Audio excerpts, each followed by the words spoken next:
চিঠি এলো জেলখানাতে অনেক দিনের পর।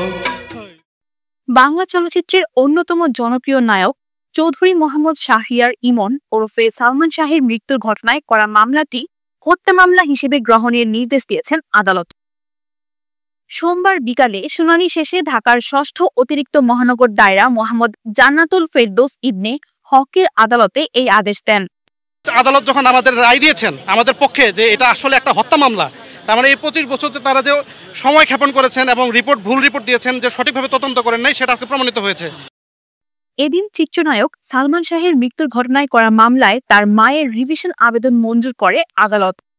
সালমান শাহের মা নীরা চৌধুরীর আইনজীবী ফারুক আহমেদ এই তথ্য নিশ্চিত করেছেন সাংবাদিকদের।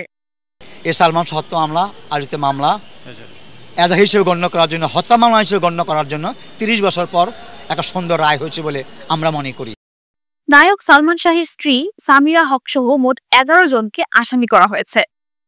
ব্যবসায়ী আজিজ মোহাম্মদ ভাই, লতিফা হক লুসি, চলচ্চিত্রের খলনায়ক ডন, ডেভিড, ফারুক, সাত্তার, সাজু, সামিরার মা রিজভী আহমেদ এবং রুবি সহ আরো কয়েকজন। চলতে চলতে পাবো দুজন স্বপ্নের ঠিকানা। সালমান শাহের মৃত্যুর ঘটনায় নিরপেক্ষ তদন্ত করেনি পিবিআই। এ কারণে 4 বছর আগে পিবিআই এর চূড়ান্ত প্রতিবেদনে নারাজি দিয়েছিলেন নীলা চৌধুরী। আজ আদালত সালমান শাহের মায়ের সেই রিভিশন আবেদনটি মঞ্জুর করেছেন। একই সঙ্গে এই মৃত্যুর ঘটনায় হত্যা মামলা করার নির্দেশ দিয়েছেন আদালত। আলহামদুলিল্লাহ, ন্যায় বিচার তো আমি পাবোই, কারণ সত্য সেটা সত্য। এই জন্য আল্লাহু আকবার বললাম। আমি তাহাজ্জুদে খবর পাইছি যে এটা আমার কেন দিবে না, এটা আমি এখন মামলার শুধু হত্যা মামলার তদন্ত করব না। 30 বছর যারা এই যে বনোজ কুমার, যে পিবিআই আবু আব্দুল্লাহ, রাষ্ট্র আমার বিপক্ষে গিয়েছিল কেন, আমি সেটা জানতে চাই। তাদের বিরুদ্ধে আমি এখন বিচার চাইবো।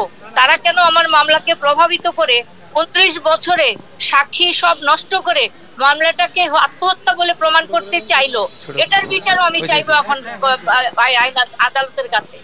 এটা আমার মূল দাবি। আর বাকি তো আমার আসামিদের বিচার হবে। আমার ছেলে আত্মহত্যা করে নাই, আমি প্রথম থেকে বলেছি আমার ছেলেকে খুন করা হয়েছে এবং পরিকল্পিতভাবে খুন করা হয়েছে। আইনজীবী ফারুক আরো বলেন, সালমান শাহের মৃত্যুর দিনই অনেকটা পরিবারের অজান্তে সালমানের বাবা কমরুদ্দিন চৌধুরীর স্বাক্ষর নিয়ে রমনা থানায় একটি অপমৃত্যুর মামলা করে পুলিশ। সেই মামলার তদন্ত চলছিল।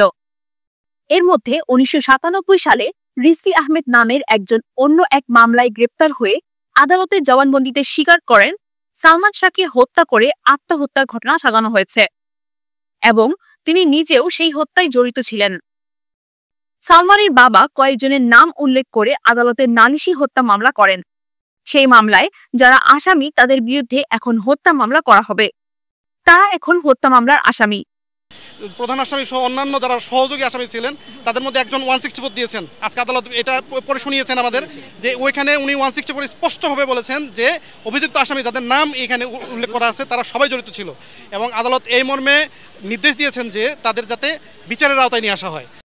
আদালত প্রাঙ্গণে দাঁড়িয়ে সালমান শাহের মামা চিত্র পরিচালক আলমগীর কুমকুম বলেন, সালমানের মৃত্যুর ঘটনায় হত্যা মামলা দায়েরের এই আদেশে আমরা খুশি। সালমান আত্মহত্যা করেনি, তাকে হত্যা করা হয়েছে। আমরা খুনিদের বিচার চাই।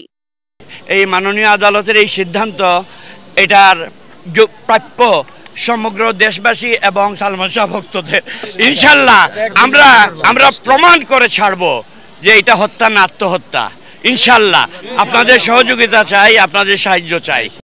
1996 সালের 6 সেপ্টেম্বর মাত্র 25 বছরে মারা যান অভিনেতার হঠাৎ মৃত্যুকে আত্মহত্যা বলে দাবি করেন তার সাবেক স্ত্রী সামিরা হক, যা মেনে নেয়নি নায়কের পরিবার। 1997 সালের 24 জুলাই ছেলেকে হত্যা করা হয়েছে অভিযোগ করে মামলা করেন সালমানের বাবা কমরুদ্দিন আহমেদ চৌধুরী।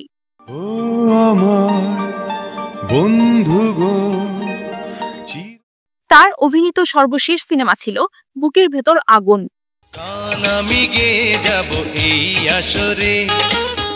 চিত্রনায়িকা শাবনূরের সঙ্গে জুটি বেঁধে তিনি সর্বাধিক 13টি সিনেমায় অভিনয় করেছেন, যা বাংলা চলচ্চিত্রের ইতিহাসে অন্যতম জনপ্রিয় জুটি হিসেবে পরিচিত। বাজারে যাচাই করে দেখি আনাম আফরুজি আশা, নিখাত খবর।